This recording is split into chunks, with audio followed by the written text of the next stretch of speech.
Hey everybody, sorry for the technical difficulties, but let's go ahead and start with anything that you want to talk about.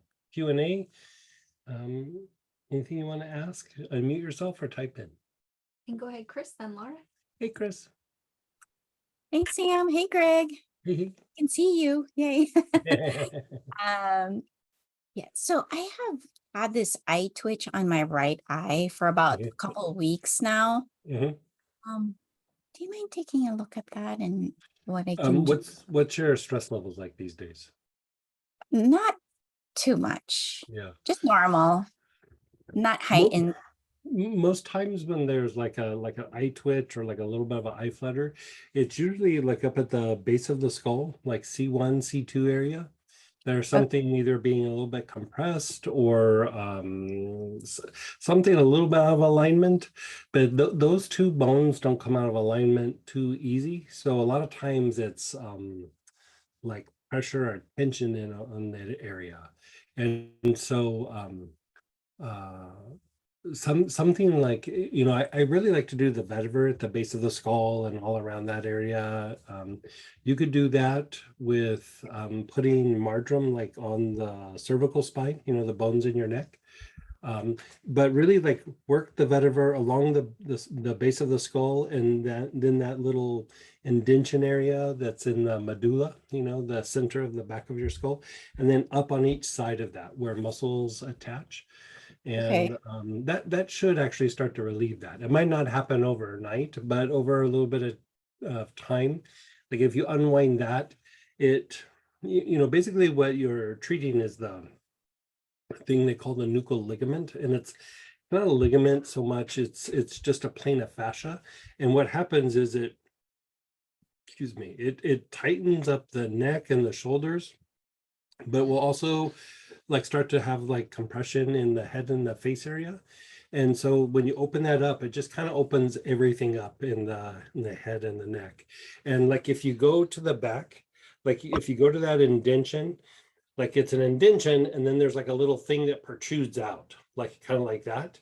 And if you go to the side where that protrusion is, you can almost feel like this little band that goes around the back of your head. And then when you get to the behind the ears, there's a thing that's probably about the size of a nickel, like a little indention on each side. That actually can be, what's that? Do you say that the back of my ear? Yeah, like if you go to that indention in the back of your head, like, you're kind of pushing on that and then just kind of start to follow it around. If you feel like, you feel this like little band that goes around the back of your head. And then as you follow it and you get close to the backside of your ear, like kind of mid-ear, like even a little bit higher. Oh, yeah. You feel like there's a little indention about the size of a nickel. Yes. That is actually also can develop a trigger point as well, and that will also tighten up some of the nuchal ligament. So you can take the vetiver and just kind of dab it along, and then that little indention, really rub some vetiver in, and then just really kind of massage it a little bit. And a lot of times taking the pressure off that will start to help to open up the breath. It'll take you a little bit out of like fight flight. It kind of helps to reset the involuntary part of the nervous system, but it will open up your head a bit. And so, yeah, that will probably take the twitch away. I was doing delicate regeneration on my eye, so it's the neck. It's like like think of it like this. Like delicate regeneration was not a bad idea, but like you could even do it like on the back of your head. But think of it like this. So like say this, my finger here is like a nerve, like a neural pathway, like nerves going down wherever. So it's normal like this. And then if something starts to put a little bit of weight on it, like it starts to like affect the nerve, and the nerve starts to puff up. Like if I put pressure here, it'll start puffing up, like as it keeps going down the pathway, right? And then a little bit more pressure, it will puff up a little bit more, and a little bit more, and a little bit more. And so the rule of thumb is when there's a moderate amount of pressure, it excites the nerve. So you get like twitches, like little like, and then it will kind of come and go. When there's a lot of pressure, the nerve goes to sleep, right? So when you see an area where there's like a little fluctuation or a little flutter or a little like hyper, like it's excited, like hyperactivity in an area, somewhere along that pathway is a nerve is being moderately compressed. And so with the head, the neck, the face, you just start unwinding like tension in the head. You know, we hold a lot at the base of the skull and we hold a lot in our temples, also a lot in our jaws. And so if you unwind that, it will impact other areas. And so usually when you go through and you do that, it will usually unwind itself. Wonderful. Thank you so Yeah, much. yeah, you're so welcome. And one more question, please. Sure, fire away. I'm working on this client who Mhm. has arthritis on her left knee. Okay. Pain level has been going down gradually, from 8 to 7 to 6, slowly. And then we're now at 50% at 4. Okay. Is there anything we can do? I mean, age will probably factor into this. She's in her early 60s. Okay. When you say arthritis, are we talking bone on bone? Are we talking spurring? Are we talking swelling? What is Rheumatoid? it? Oh, rheumatoid arthritis. Yeah. She doesn't have it in her hands or her feet or anything like that, but she has it in No. her knee. She has gout though. Okay. So Okay. But it's she not has to join- osteoarthritis. It's not osteoarthritis. It's not like the They didn't- cartilage is wearing down or anything like that. Yeah. They didn't diagnose it as that, but she's going to Yeah. have They just said arthritis. arthritis. Yeah, that's probably osteoarthritis. So, okay. So, is there swelling? Or are we aware that there's swelling? Not on the knee itself, and her feet, ankles, I think, with gout. Okay. And she has flare-ups from time to time with the gout, or is it pretty constant? From time to time. Okay.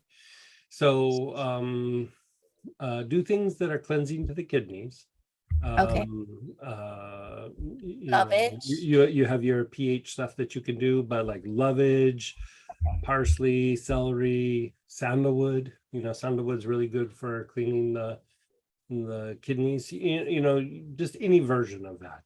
Okay. And then with osteoarthritis or just arthritic knee, you kind of want to be able to go through and rotate things, because you're dealing with different things. When there's an arthritic weight-bearing joint, osteoarthritis just simply means that the cartilage is thinning. Like, basically the cushion and the space are reducing, and then it starts to generate like inflammatory material and like irritation in around the joint.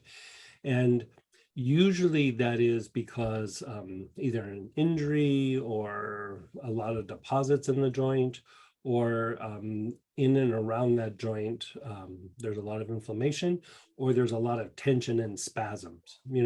Could have been from activity, like if they were a runner or something like that. That could also cause issues just from the exercise that they did maybe when they were younger. But the cartilage is the thing that you try to save if there's still cartilage there. Like if there's no cartilage there, you just keep cleaning the area lymphatically and reducing inflammation. If there's still cartilage there, you still do those two things, but you increase circulation while diminishing spasms in a weight-bearing joint that is degenerating. And so the issue being that when there's a lot of tension in and around the joint, it reduces the blood flow into that joint, and the cartilage doesn't have its own blood supply, and it needs to stay hydrated. And so what happens is, if there's tension in and around that joint, which the body will do to protect a joint that's compromised. So if it's arthritic, you're going to constantly have to reduce spasms in and around that joint. But it doesn't allow for the blood to get in, and so that accelerates the degeneration of the cartilage. And so things like rosemary, cedar, pine, especially Sylvester pine, because you have a couple of things here. the rosemary and the cedar are going to increase the circulation, and the cedar is going to help blood move from the area. The rosemary will help blood get into the area, right? And so that combination is always solid. And I'd like to add Sylvester pine to this, just because it's good for joints, it's good for spasms, especially arthritic type spasms. But the thing with the Sylvester pine is it does help the body produce a little bit of natural occurring cortisone, which a lot of times when people are having issues like this, they might get a cortisone shot, which is a steroid that helps to reduce inflammation and things like that. And so, when you either put Sylvester pine on the area, or even like 4 or 5 drops on the wrist daily, will reduce some of the pain as well and some of the inflammation, because it induces like a steroid effect, right? You doing work on the kidneys also will do that as well. Like there are certain types of like Asian bodywork practices that what they'll do is, like, when the person's laying down on the table, they'll use their thumb or they'll use their palm, and they just like gently keep pushing down over the area of the kidney. Not quite right by the bone, but they'll go out a little bit, and they'll keep just like compress for about 10 seconds and then release, and then compress and then release, and then compress. And what that's doing is that also is stimulating the production of cortisone in the body. And so it's any way you do it, you're trying to generate cortisone to reduce some of the symptoms, right? So you could also add the like juniper, but that joint relief blend, like that's what that's made for, is getting Perfect. blood It's to, awesome. getting blood from, and reducing spasms, right? Then if there's like spurring or deposits, and deposits can be uric acid, lactic acid, little bits of material, inflammatory material, you want to flush that out. So the lovage by itself will do it, or the arthrocare blend will also do it. Okay. And just rotate them. Okay. Rotate Arthur and Lovage. She got the body. Like either one, either lovage or either arthrocare. You don't have to do both. Like just it's an either or. Yeah. Okay. Yeah. So She got the body tonic, but perfect. Like, yeah, keep using the body tonic, and then you can put that on, let it dry, and then put an ointment of the joint relief, and that should help pretty substantially. There sometimes can be other issues. Sometimes they'll start to be like puffiness or swelling in and around the joint, like the bursa sacs, which are little sacs that lubricate the tendons and things. They'll start not functioning properly, and they'll start to be like, they'll call it like fluid on the knee or water on the knee or something, where it starts to puff up a little bit. German chamomile can be very good for that, like in a strong ointment, and then just cover that. It'll reduce the inflammation and help to disperse the fluid so that the body can, deal with it. And then the other thing that can potentially happen is they'll actually get a form of tendonitis. It can be a lot of times on the back part of the lower leg, like the upper thigh, like the lower hamstring area. So if you go to the crease of the knee, like about that high up, like that area can be really prone to tendonitis. And so just a simple combination of Eucalyptus citrodora and helichrysum mixed equal parts will reduce the tendonitis quite substantially with even just a couple applications. Oh, okay. I think I made that for myself. Yeah. All right. Cool. Yeah, that stuff feels good, by the way. Like, it does. I was on the kick for a little while where I couldn't go a day without just dousing that blend on myself. But and that was eucalyptus, citrodora, and helichrysum. Correct. Yeah. Oh, okay. Citrodora. Got it. Thank you so much, Greg. You're so welcome. The German chamomile sometimes will also help the tendonitis, but I usually go eucalyptus, citrodora, and helichrysum, And if it's still like stubborn, or if there's still a lot of puffiness in the knee, I'll add just a little bit of German chamomile to it. But usually the two is all you really need. So, So blue healer is okay to oh yeah, yeah, instead yeah. of German chamomile? Yeah, especially if there's not a lot of fluid retention, but like if there starts to be like just like stubborn fluid retention in the knee. I mean, even the German chamomile won't completely knock it out sometimes, but I usually go just straight German chamomile and make it really super strong, and then rub it on a couple of times a day, and eventually it will flush it out. I mean, there's many times where it didn't, but it depends on the like how toxic that area is, and it depends on like their body. Like you know, sometimes it's too much lymphatic stagnation, and it's just hard to disperse it. Because like when things are bone on bone, you know, you want to keep treating it lymphatically as much as possible, because Okay. the bone on bone will keep generating inflammatory material that at first inflames the area. But at some point, you see this in knees and you see this in hips, it starts to release this inflammatory material and it becomes systemic. It goes throughout the whole body. And so then you start getting inflammation in like the shoulders, the ankle. I mean, it just hits everywhere. The place where it starts to be really bad is in the internal organs, because you're not even really aware of it. And so you're always trying to keep that boy, I can't even say that word right now, inflammatory material down. And one of the ways to do that is that Lovage body tonic. I mean, it just is so detoxifying to the body. It just, you know, kind of makes the body suck it up, and then you basically pee it out. Yeah. Yeah. Wonderful. Thank you so Yeah, much, Greg. you're so welcome. And if you still need to troubleshoot more, let me know. But you know, Okay. the thing with arthritis, it's, you know, it is a compromised joint. It just needs constant attention. Like, you know, especially when it's osteoarthritis, it's just always going to need something. Like, even if you go, oh, I didn't treat it for a week, but you're going to need to treat it soon. Like, you know, you don't get to walk away from it, like treat it and it's just going to be done. It's just something that needs maintenance over a period of time. Okay. Yeah. Thank you so much. You're so. And then go ahead, Laura, then Shadananda.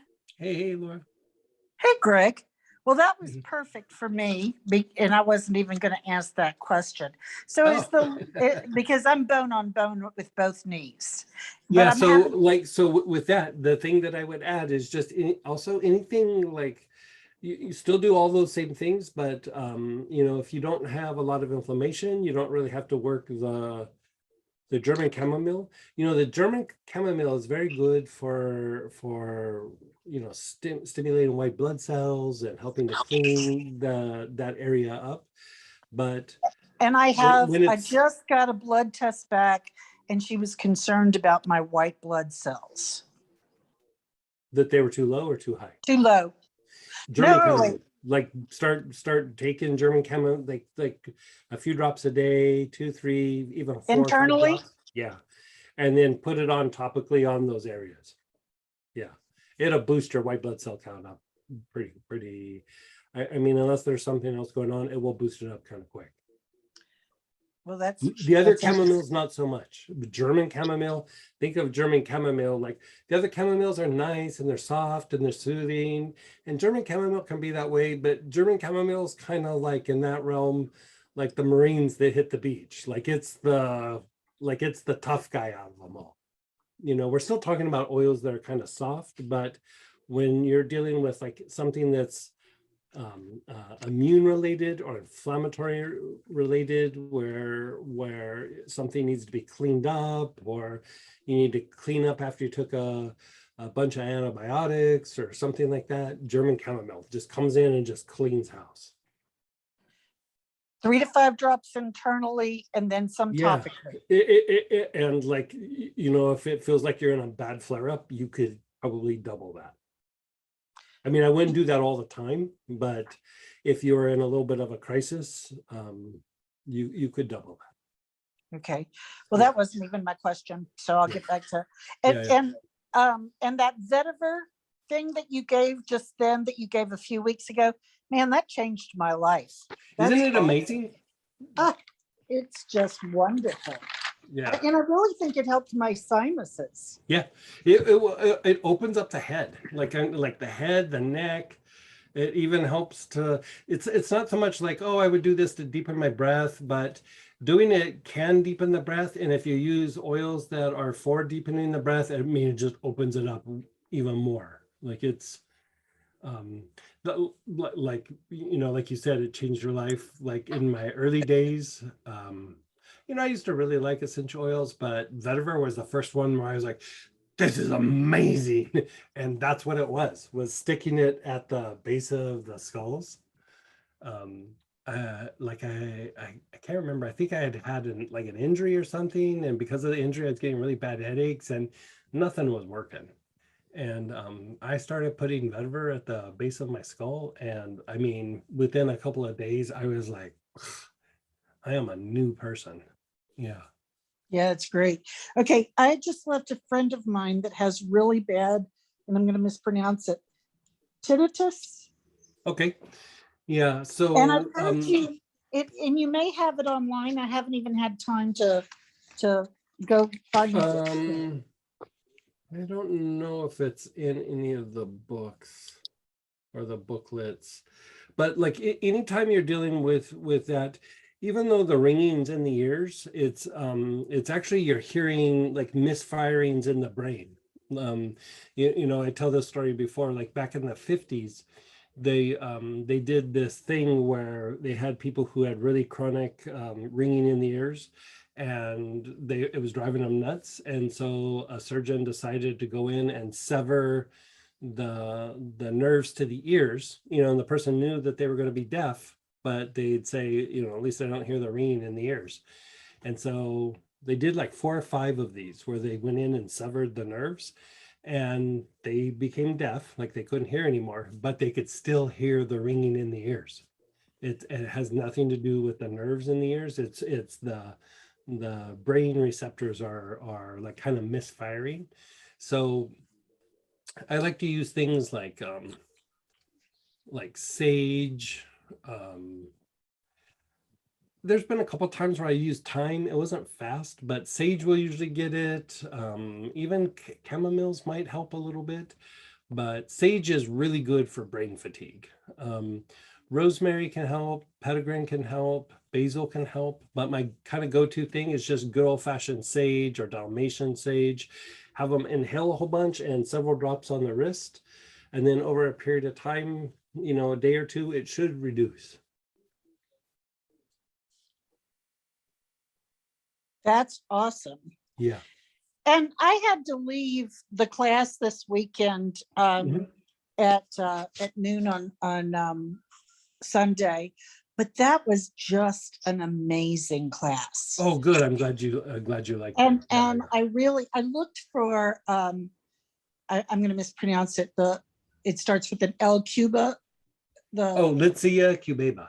Litzia cubeba, and I saw where you've got the bottle of it, but you don't have the lotion that you gave us. Okay.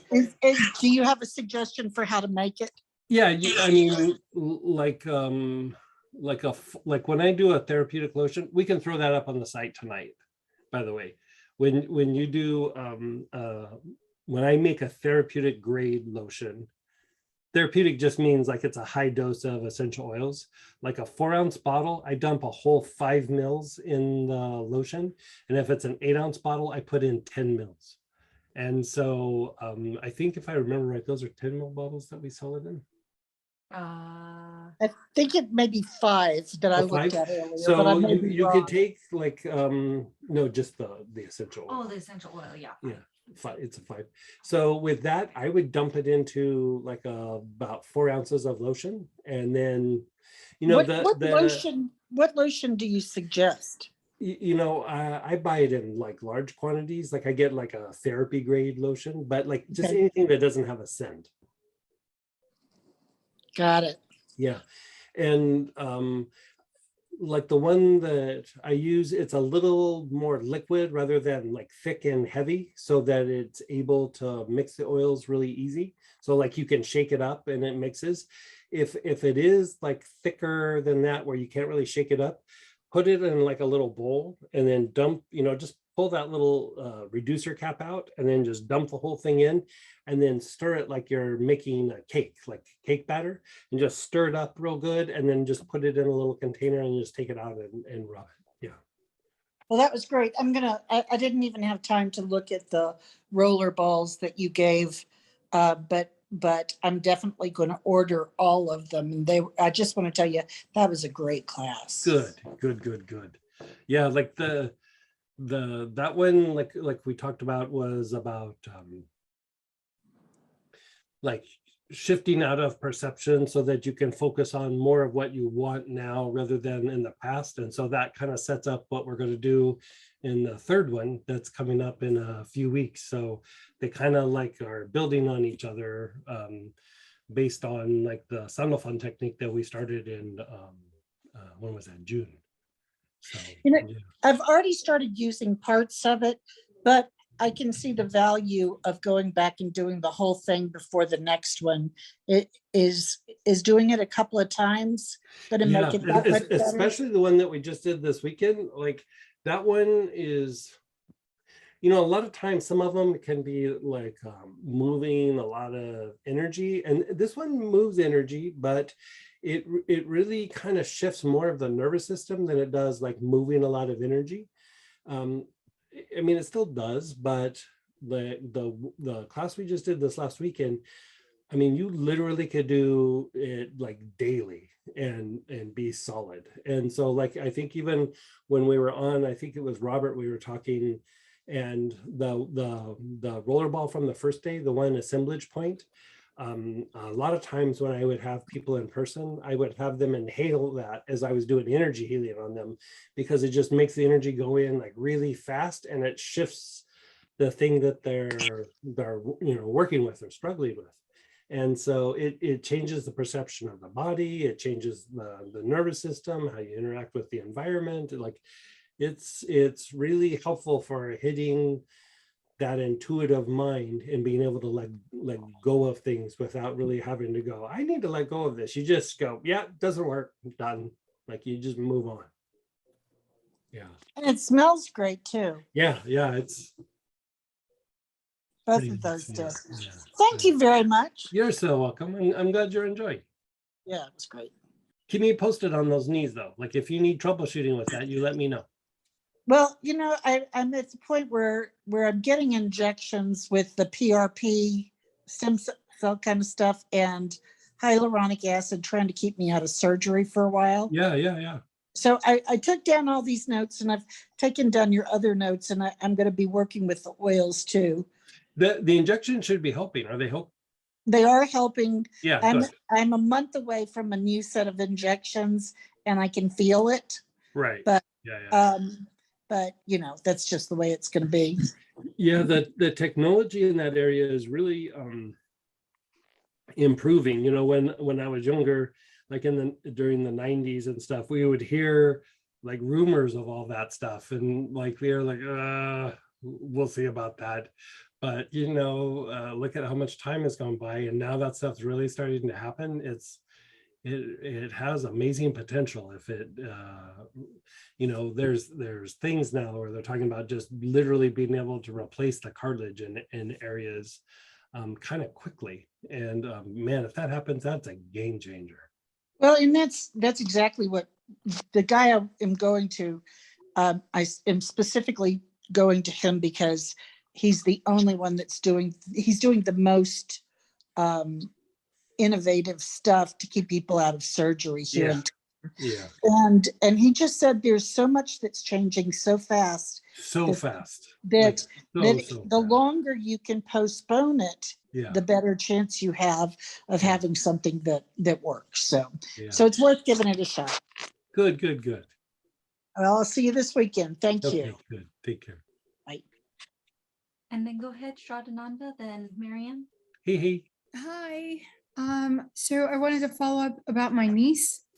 Yes. She's been using the vetiver and helichrysum before bed, following the protocol that you suggested for overcoming her trauma. Right. And the question was to help her be able to increase her focus. So Right. she said that the vetiver and helichrysum just totally either abates or gets rid of. She has no anxiety and no depression for 23 hours. She said just before she's she's a college student, so she's going to bed pretty late. She says she usually applies it and sniffs it around 11 p.m. She said maybe within 15 to 30 minutes before that, she has a little twinge of anxiety, but that's it. So she's very pleased with that part, but it's not helping her focus. Not helping her focus, but the anxiety is going down. Yeah. Okay, so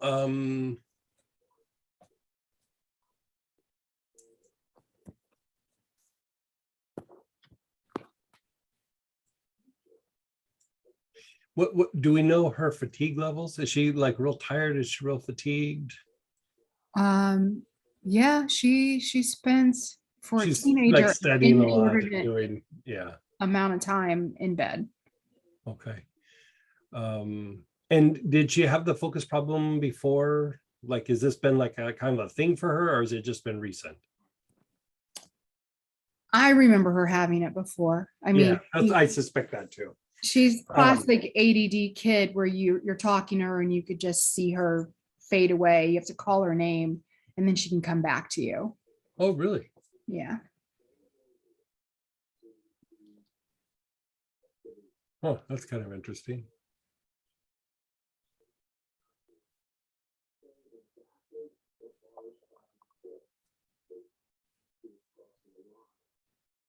She's also classic with it with, one of the symptoms of ADD and ADHD is if you're interested in the subject, then you could do it all day long. Right. So. I think a majority of the public is that way. Yeah. Well, I would say a couple of things here, like,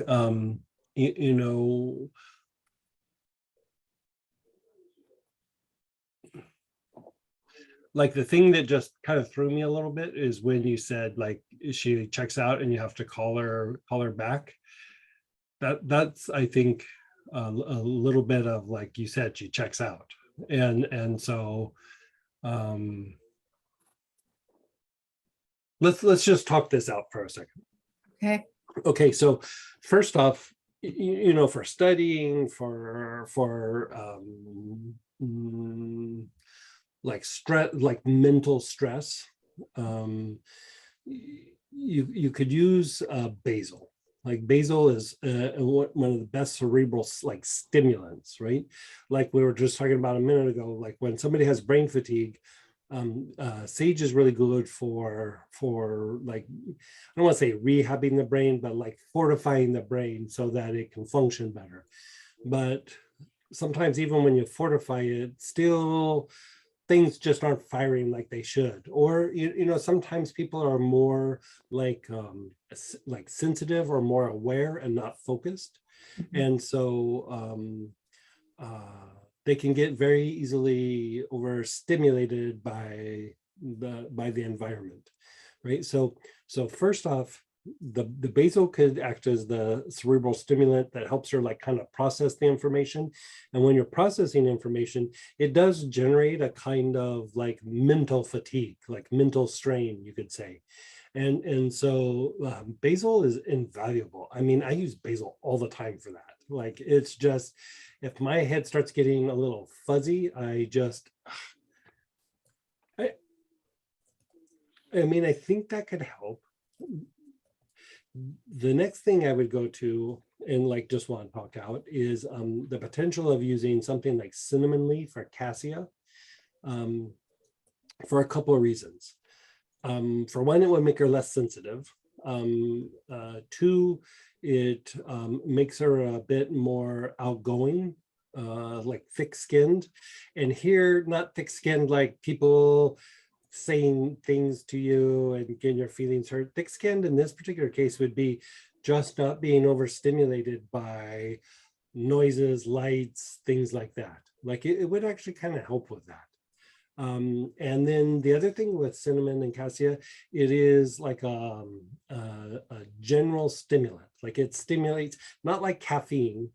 It's like it stimulates processes in the body. Like it gets the blood flowing. It like helps to moisturize the eyes, the mucous membranes.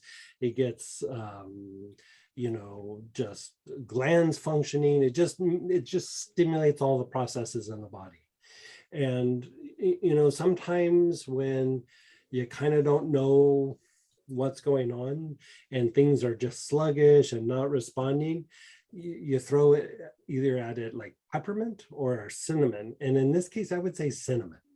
Like cinnamon could be, she could inhale it, but, she does the stuff at night. She could do the cinnamon in the morning. Like the cinnamon would help give her strength and endurance through the day, strengthen the brain, not let her be too overstimulated by all of that. That's a good combination. Like you could even do the basil and the cinnamon, in the morning. She could use the basil all throughout the day, but cinnamon more in the morning.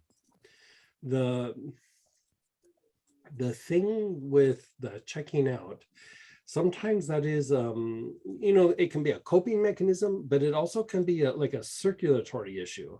And sometimes the arms and legs maybe aren't getting the circulation that they normally would. And you wouldn't really know other than you start seeing things like that, like a little bit of like checking out. And because like when the blood is off in the arms and legs, it will throw blood supply off in the brain. And so the cinnamon should help.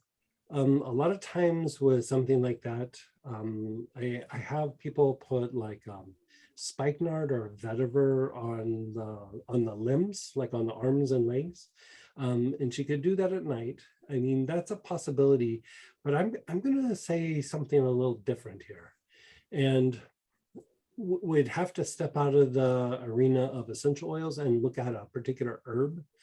And the herb that I would say is this herb called Goda Kola. Goda Kola, G-O-T-A and then K-O-L-A. And here's the rationale. It is like toning to the circulation.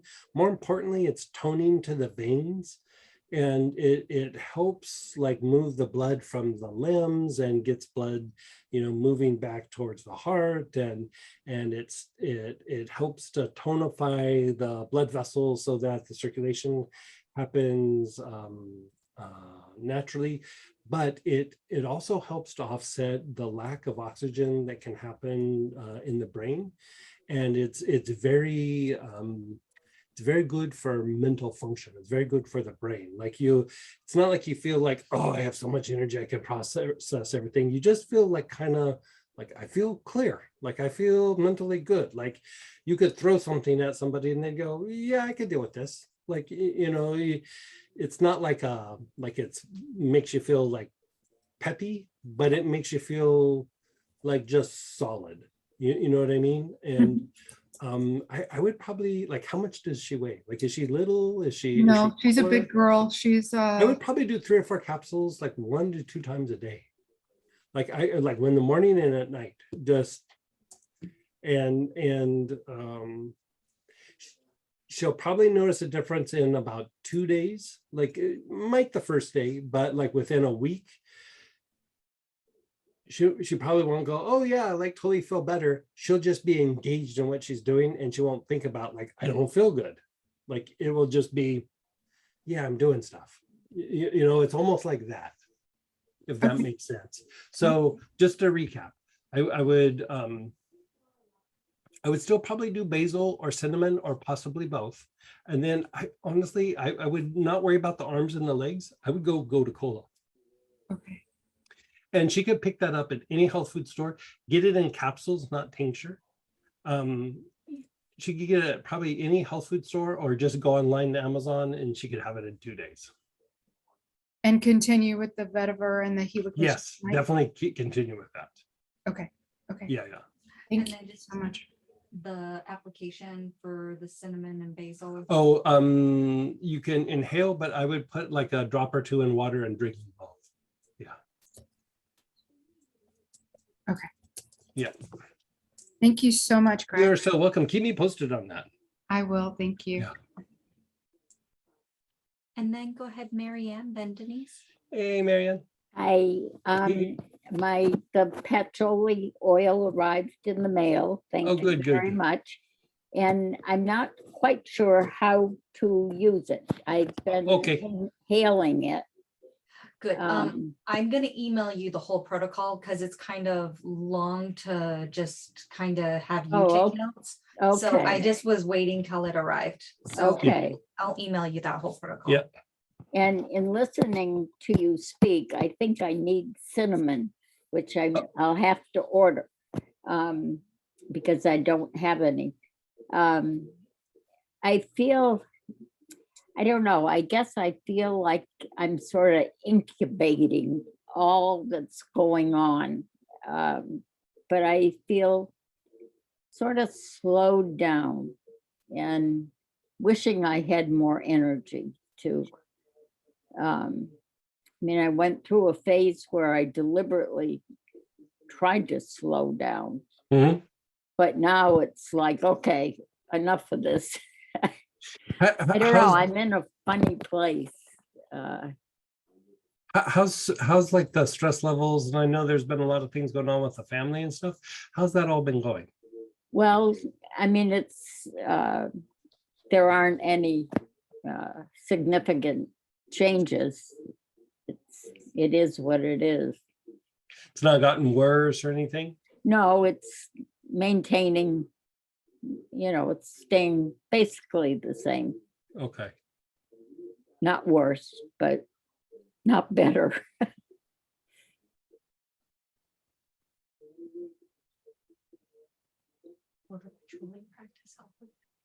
Yeah, I think the patchouli practice that we're going to have you do might actually help with some of this. Okay, Yeah. So let's see how that treats you for about a week or so. You could do it daily. She's going to email it to you here tonight and okay, start doing it tonight or in the morning and just do it every day. okay. Okay. Thank you. That's You're great. so- I you're have so- another computer question. Yes, Have there been changes in the Tuesday or any of the events? What happens is twice now, I keep getting an email, but it's all September 5th through the 11th. Oh, I wonder. And is that me in my eyes, or is that the No, computer? that was me messing up on that. Oh, okay. I mean, I'm with my vision, what it is, I never know if I'm doing something wrong or if it's my computer. No, I've just I didn't had- update that. That Oh, was, thank okay. you. Yeah. Usually the students help me with the computer technical issues, so thank you. Okay. Plus we also we switched the person that was doing some of our web stuff to somebody else who's a rock star. So we're going through and changing a bunch of things, and things should be improving quite substantially over the next few Okay, weeks. I recently had an update on my computer and it's been crazy ever since. And I really thought maybe it had something to do with Yeah. that. So Yeah. I'm glad at least I asked. Yeah. Okay, thank you. We're fixing some things that should have been fixed and that I thought was being addressed for a while and they weren't, but we have somebody on it now. Okay, thank you.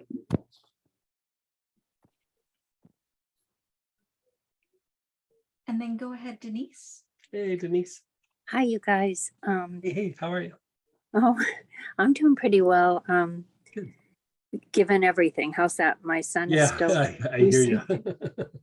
he's still in jail, but at least he's can't really hurt himself or someone else, but he's pretty manic and delusional. So he had like Are they giving him medication? Are they treating him, or like what? they offer him medication. He so far Just won't has take it. Yeah.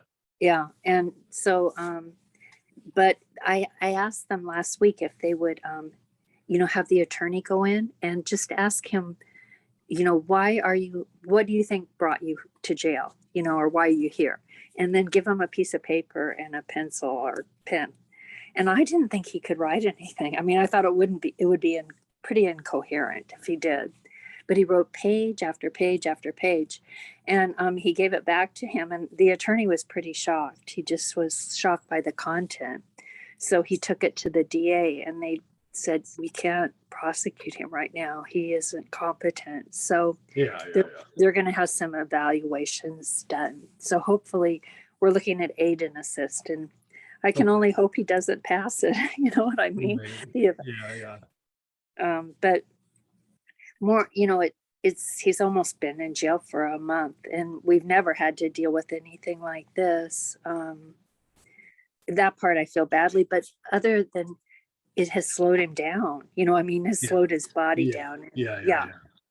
And and sometimes it needs to be people that's not family. You know what I mean? Like people who don't have, like what's the saying, like a dog in the race or whatever. Like sometimes it just needs to be an outsider stepping in. Yeah. That's a good way to put it. Yeah. I think we're all, at least I know I'm learning a whole lot through this. Thank you for asking. Thank you. Yeah. And how are you doing with it all? Like that's gonna be a difficult thing to be dealing with. I've had a lot of stress. In fact, I even got another squamous cell carcinoma, but they removed that one quickly, but it was on my arm. But it seems like I broke out more with almost that type of thing. So I've kind of changed my diet. I've got it much more quieter, but I'm not sleeping well. If we could work at all on my sleep, and I wrote down what you said about the cinnamon and the cassia. Right. Is the cinnamon leaf and cassia, are they two different things? They're real similar. Like cinnamon leaf and cassia are technically different plants, but they're so similar that a lot of times on the market, like even when you buy spices, like and you think you're buying cinnamon, a lot of times it's cassia. What would be good for me to purchase from you guys? Because of the skin issues, I might have you hold off on that. Okay. I instead of that, just because your energy levels, is that what you're thinking? Well, they've been pretty tanked, but I really do think the diet's going to help me a bit. It's time to prepare. You know what I mean? But so far my body's already starting to respond after 3 days. So that's encouraging. Let me think this one out for just a second. But I keep waking up at night, I don't sleep a lot. Yeah.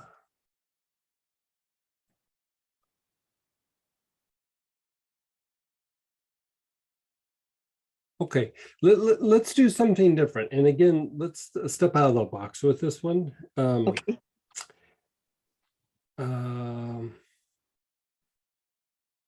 For the skin, just because it helps, this will help with kind of regulating the skin, and it has preventative qualities to it for the whole body, but also for the skin.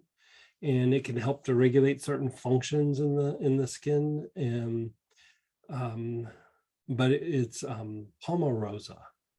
And I think it also would be kind of soothing to you, like to help the sleep a little bit. But let's maybe make it in a lotion for her so that she can just rub it on everywhere.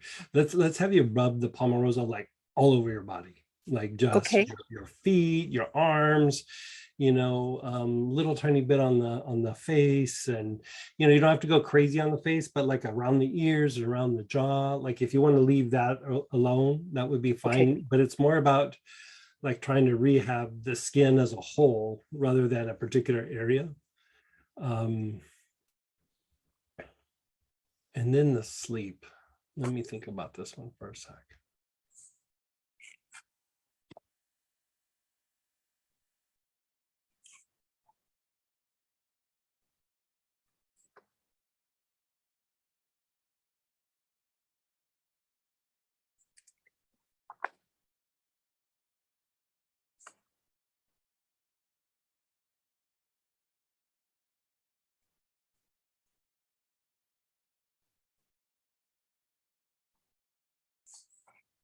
Let's have you use, there is an oil of kava. And I would say like at night, take 3 or 4 drops internally. And then, you could just put in a little tiny bit of water and shoot it. And then after that, just sit and start inhaling it until you start to feel drowsy. Oh, great. Yeah. And And so like the thing that it does is it's a bit of a sedative to the central nervous system. So it just starts calming the nervous system down. Like here we drink like a kava tea, or we do the oil like in the evenings. I mean, I don't do it every night, but I do it like, what do you think? Like 3 or 4 nights a week? Yeah, we'd probably do it like 3 or 4 nights a week. okay. And are you on any medications for anxiety, specifically Xanax? Well, my son gave me some of his, but I don't like to use it more than once a week, and then Yeah. I just use a little piece of it. I don't use Okay. anywhere near even half. Okay. So Because, the only yeah. thing that I would say is like when you're using the Xanax, like easier on the kava, Okay. because they're both like a central nervous system sedative. And like sometimes when you mix kava with Xanax, it will start to lower the respiratory rate a little bit more. If you're just using a tiny amount, it's probably fine. But like when people start using like 0.5 or a milligram of Xanax and kava, sometimes it slows the respiratory rate down too much. And so like just be like a little extra careful when it comes time, like if you are using Xanax at all. That's kind of why I was asking you, because I Yeah. don't. I got hooked on that stuff many years ago, and I wasn't even Oh, it's taking super, much of it. it's super addictive. Like it's, I actually Yeah. rode horses back into Montana, wouldn't take it. So I had to go without it for 5 days.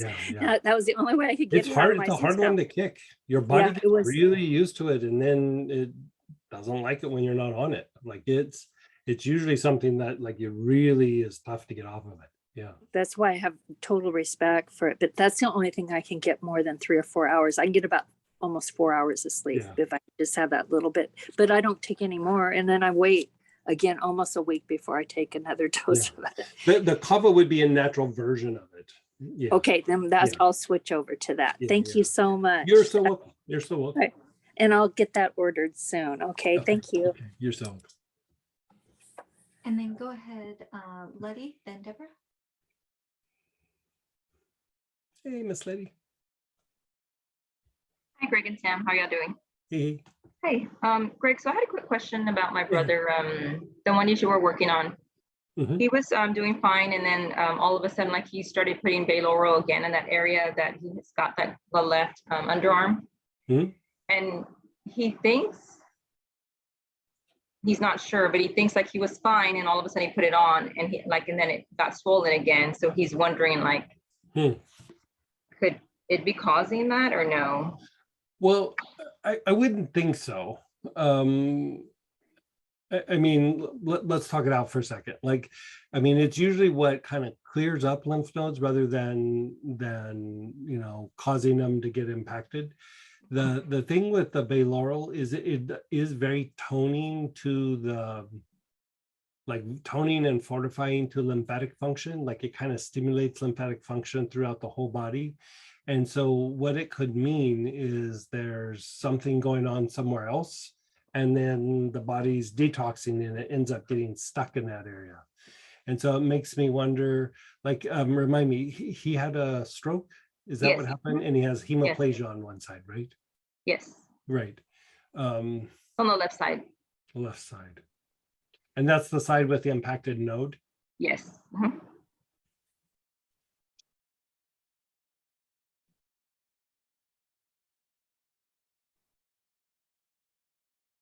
Is he getting more movement on that side? Is he able to get around a little bit better, or is it staying about the same?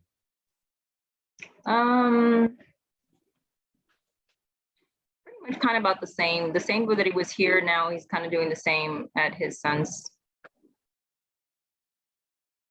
house. Okay.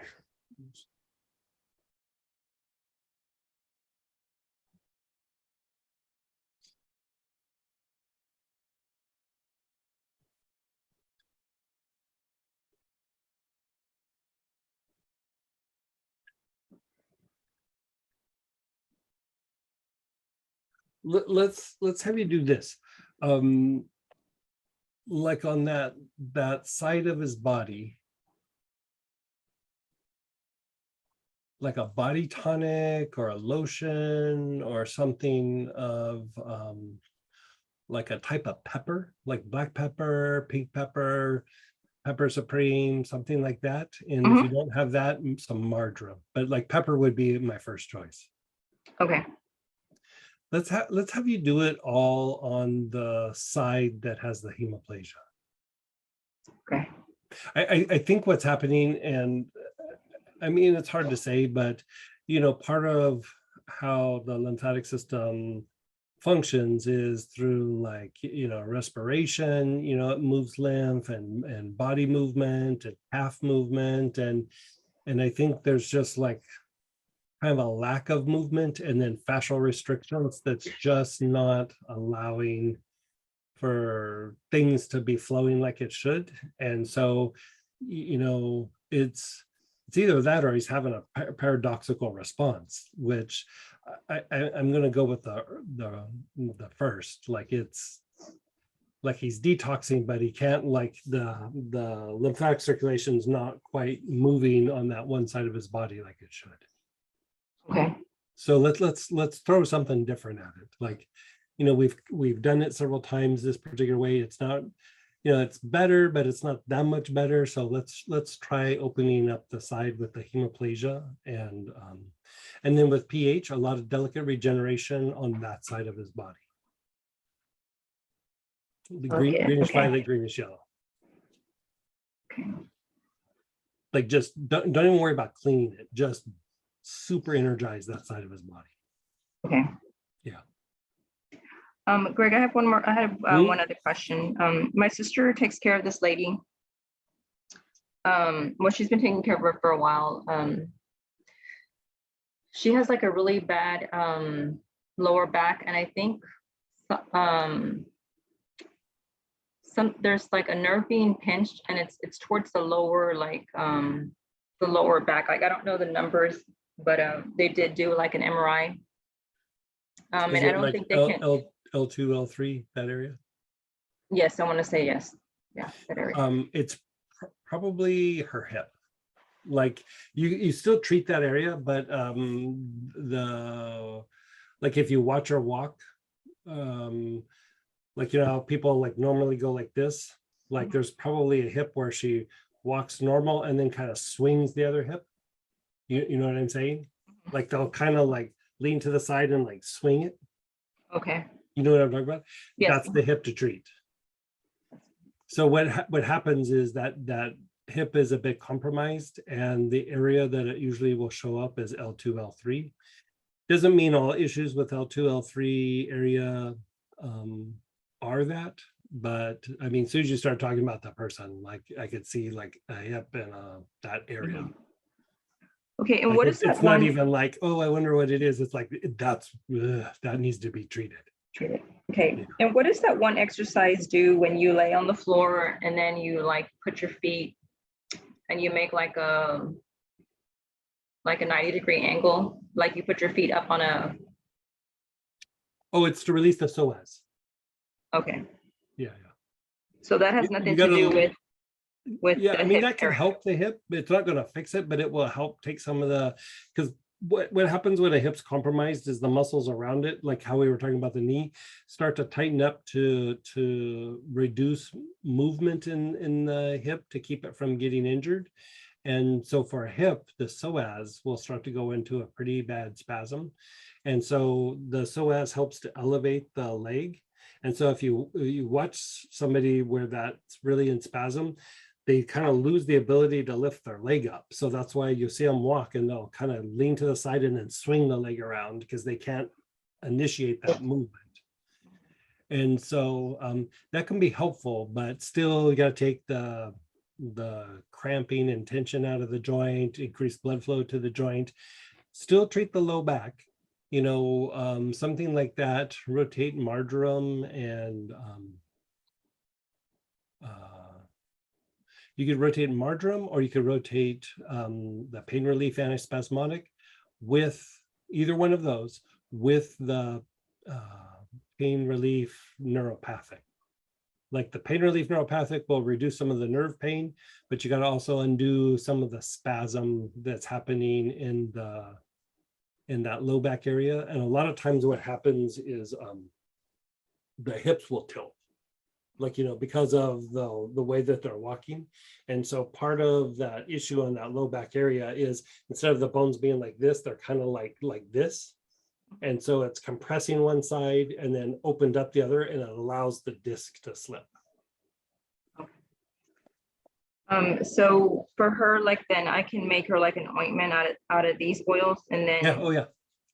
do you recommend I do any like pH? Yeah, you can always go through and clean that area and then hit it with, there's a protocol for that, for a herniated disc. That's the one I would do. It's a lot Okay. of green, blue, and then yellow, and then shrink the back solar plexus.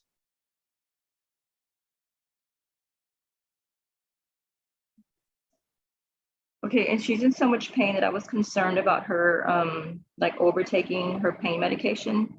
She does have a history of like suicide, so Yeah.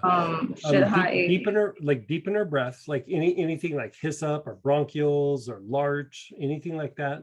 Well, that will help take the edge off and take some of the pressure of the spine, and to help reduce the rebound from the Vicodin or whatever she's on. Give her myrrh internally, like 4 or 5 drops.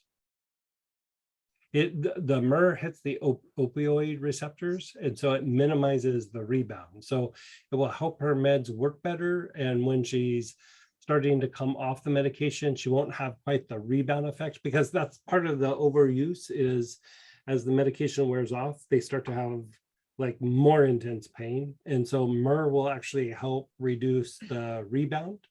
Mhm. And so she won't feel such a drive to be on it, like overlap the dosages and things. Yeah, okay. Yeah. And any time where there's chronic pain like that, especially when there's been long-term use of an opioid, there's usually a lot of fatigue. And so, you could give her something to help with energy levels, like thyme or something like that, but something that's gentle. Okay. Yeah. Okay, thank you so much, Greg. Mhm. And thank you for that box I received. I was telling Sam earlier, it's like I was super surprised that Korea, that they're eating that type of it's called, well, I thought it was I honestly thought it was from Mexico, originate from Mexico, the churros, but it's actually from Spain and Portugal. And I was like, oh wow, interesting. Yeah. There's some really interesting Thanks things for to all you learn. do. Yeah, thanks for You're all you welcome. do. Thank you. It's just a little thank you. Yeah, thank you so much. Thank you. And then go ahead, Deborah, and Hey, then Deborah. Kathy. Hi, Greg. Hey. So, the avocado, I have always trouble sleeping, Uh-huh. and but I also lately have been really struggling with feeling depressed. Uh-huh. So I'm a little concerned that it'll bring my energy down if I take something like that. Um, Yeah, so, and I'm, it's not always for everybody. Like, so the depression's been slipping in. Is that constant or is it like transient? Like it comes and goes? it comes and goes. Um, comes and goes. Yep.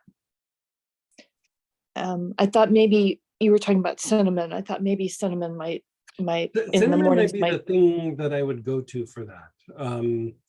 The cinnamon is very strengthening to the body. You know, sometimes the thing with depression can be a couple of things. Like sometimes the body is a little bit depleted, and cinnamon kind of helps to jumpstart the processes and is very strengthening and fortifying to the body and the brain.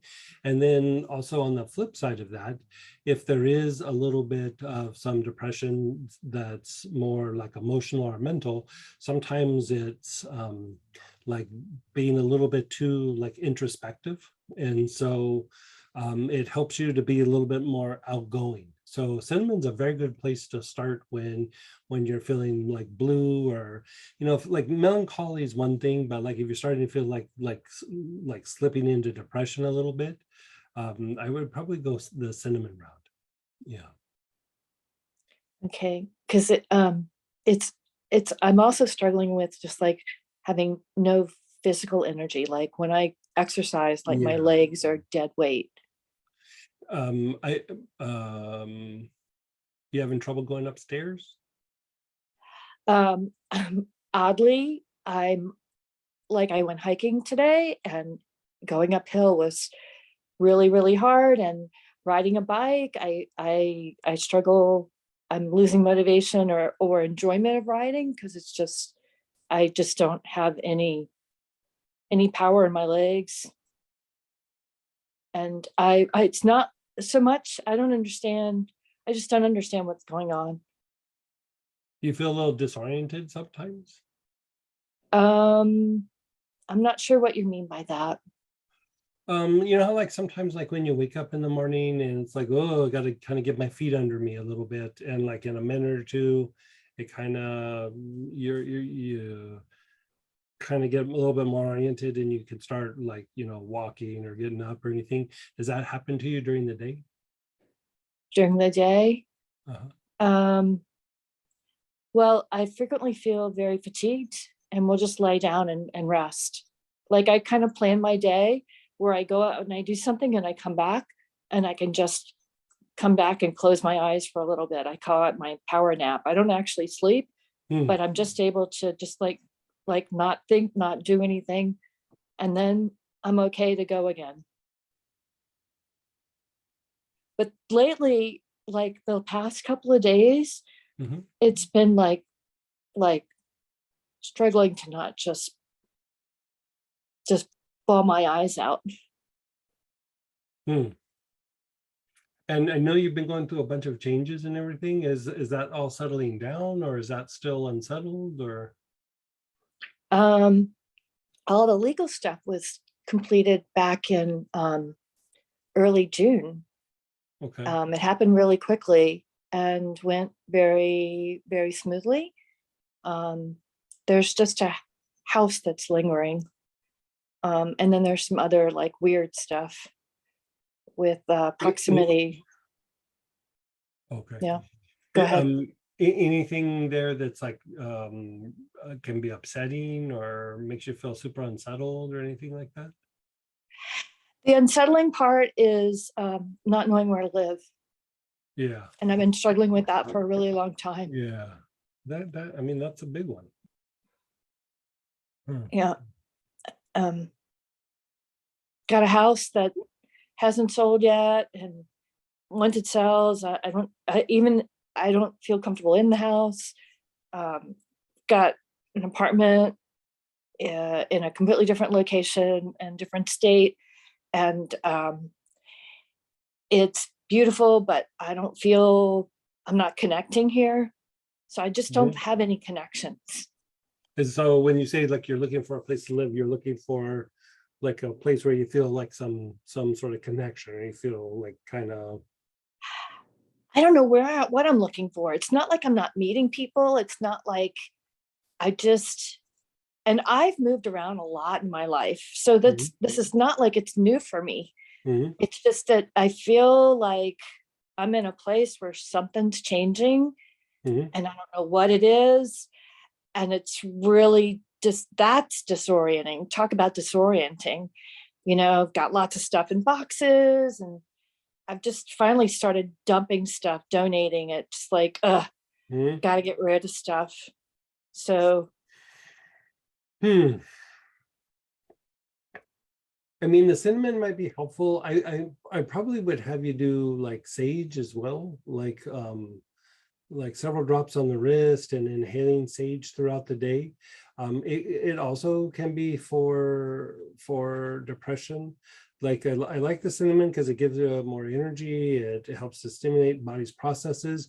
And the reason why I'm saying like sometimes with depression, it can be a little like too much turned inward, and it helps you to go a little bit more outward. And um, uh, sometimes that can be helpful in these situations, but the thing with the energy levels is a little concerning. And the thing that I would say, I mean, that still could be depression, right? I mean, that could be like a depression thing, but like with the exercise and fatiguing, when's the last time you've been to the doctor? Like, have you had your blood sugars checked in the like last 6 months or a year? in a couple of years. I might like go and just see, like just to make sure. Like they'll do like a little blood test. It's real kind of quick and easy and everything, but yeah, it's sounding a little bit like some blood sugar issues. I'm not saying that's what it is, but Yeah. it's like in my mind, it's like, oh, that one needs to be crossed out, because if it's that would explain a lot. You Like know, diabetes kind of blood sugar. like it could be, yeah, it could be hyperglycemia, it could be Oh, elevated I've blood struggled with sugar, that. like yeah. I'm wondering if your blood sugar is not off, like Okay. high or low. Like, I mean, either Yeah. way, it's no good. But like with the kind of symptoms that, I mean, you're in a situation where, like you said, like it's a little unsettling and you're not sure where to live and not feeling connected. But even if you weren't feeling good physically, it would be hard to, like, if this was the issue, it would be hard for you to feel like you're like fitting in or connecting because you don't feel good. You know what I mean? Like people don't give a lot of credit to, like, when you don't feel good, you just don't, like you just don't feel like you're like in what everybody's doing. You know what I mean? And so I would almost feel more comfortable that if you got that kind of taken care of before, or at least just looked at, you know, Sure. before you like looked for a place, because it might be that you're in a place where you potentially could fit in, but you don't feel good, and so you end up moving because you don't feel good, rather than like it's not the right place for you. Like get to where you feel good and then make your decision, I guess is what I'm saying. It sounds like to me like, I mean, it could be other things, but blood sugar would be a big one that I would want to cross off. Like a lot of times when you see like fatigue really setting in very quickly, like with exercise, and I mean, you're very fit. It's not like it's like some new thing you're doing, like that it's happening so quick, or you're going for a hike and you're just getting fatigued really quick, or you go upstairs and you're just like, oh, this is just blood sugar is usually the first thing I would go to. Yeah. Yeah, Like, high or low, just okay. have them look at it. And I mean, that can cause all kinds of like physical things, but it would also, um, I mean, it could even be the cause of the depression. Like, it could even be some of that. So I would just go see your GP, or if you don't have a GP, just go in and, find one and just go in and just say, I want to have my blood sugar checked. And that's an easy one to do. They Okay. do what is it? Was it AC1 or A1C or something, where Yeah. they monitor it for like over the last like 90 days or something, and they can tell how it's like fluctuated, and then they can, treat it from there if that's the issue. So do you know, so I've been tested for hypoglycemia decades ago. And I mean, I was just like off the charts with that. But I really haven't, because don't, I don't ever fast or anything anymore. I haven't thought of that as being an issue. Yeah, I would still like check it. Like, you know, you're Okay. having some of the symptoms and that they were even concerned about it like back in the day. I mean, it's good for everybody to do at some Yeah. point, just because, you know, your blood sugar can change, hormones can, you know, the glands can Yeah. change a bit. And but that you're having some of these symptoms and they were concerned about it way back in the day makes me want to cross it off the list even more so. And Okay. bottom line is, if nothing's wrong, then you can go, okay, that's a big one, that if it's not the issue, then we can just cross that off. Yeah, absolutely. Yeah. Okay. Thank you very, very much. Yeah, you're so. And then go ahead, Kathy. Hey, Kathy. Hey there. Hey. Let me start my little video here. About 20 something years ago, I Mhm. was in a little bit of a biking accident. I Okay. went down a steep hill with a big curve and slid, and I don't think you can see it. I scratched a lot of the skin off, Okay. and the dermatologist said I should kind of keep an eye on it. Okay. And it's purple, but there's no lesion.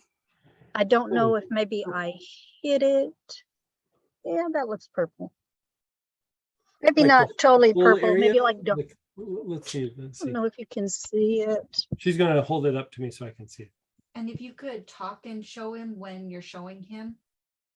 Okay, right there. Oh, yeah. Are you on any medications? Synthroid, some blood pressure medicine, real low dose. Are you on a blood thinner at all? No, You on aspirin for your heart or anything like that? no. Okay. And I have absolutely no other symptoms. Got normal energy. Okay.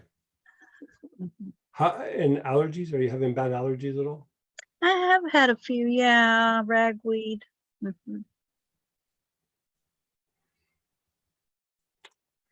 Yeah.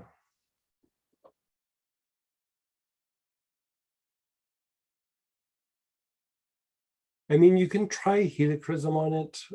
Like when those like start to appear, like every once in a while. I mean, sometimes it helps, sometimes it doesn't. I should say this happened one time before, and I Yeah. used an over-the-counter lotion, and it's CUR something another. And it seemed to help.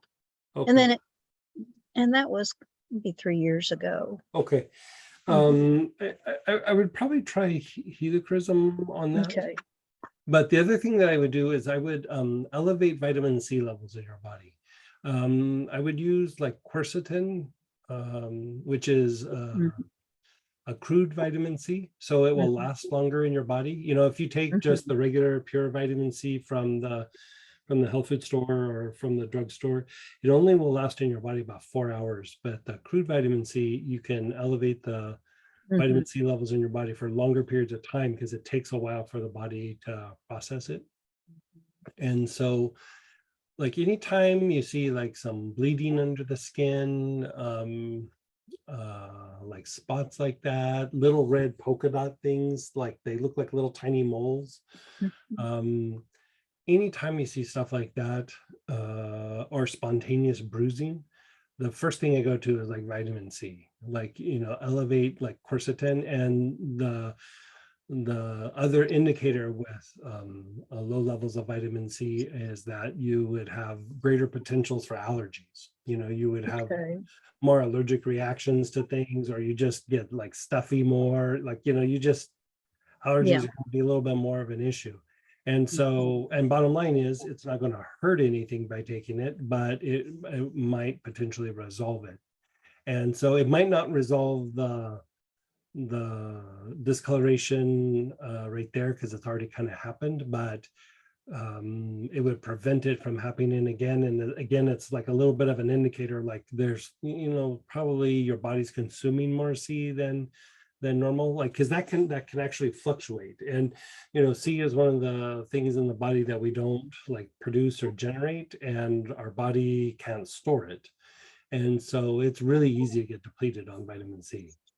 Oh, and I have been off of my supplements for a few months, like 6. I got kind of. Was quercetin some of it, or you're taking things with Now I C in took it? that during the pandemic, and the Right. zinc, but the Yeah. folic acid and niacin, I've been on that for godly 20 years. And How big of a dose of B12. niacin are you taking? How big of a dose? I don't remember the amount. I'd have to look at the bottle. Okay. And then the B12, I've actually started back on that. Okay. Got lazy. Yeah, let's just have you like bump up the C, put some helichrysum on that, and let's see what happens. Okay. Yeah. Thank You you. mix it in a little lotion so that you let it sit there for a period of time. Will do. That should help it. But if it starts to spread, or because I mean, I've seen people where the whole arm turns that color, and it usually slowly keeps building. It's not like it just happens overnight, but we put them on quercetin, and the tendency started going the other direction. Okay. And so that I'd go back to that. Yeah. Yes. Okay. Well, thank you. You're so welcome. Keep us posted though. Will. Thank you. Great questions tonight, guys. We have 5 minutes. I'm not seeing any other questions in the chat. If you have a question, you can type in. the Yeah, chat. we still have time for another quick one.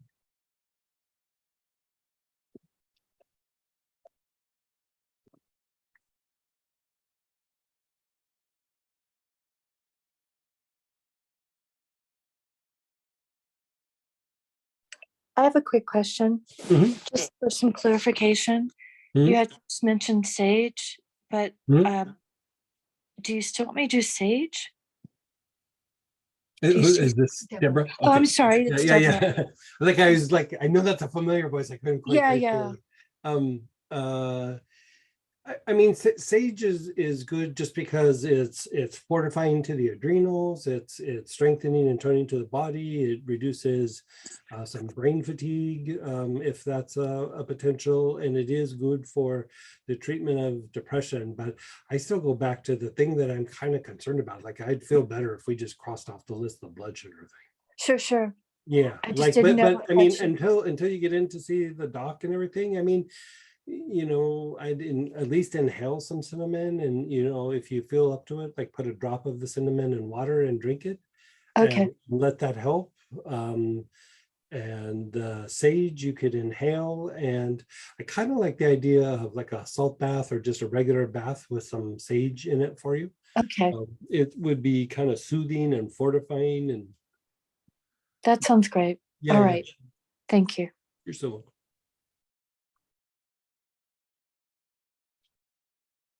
And then I did post in the chat, guys, if you'd like to join us for the next practice session as well.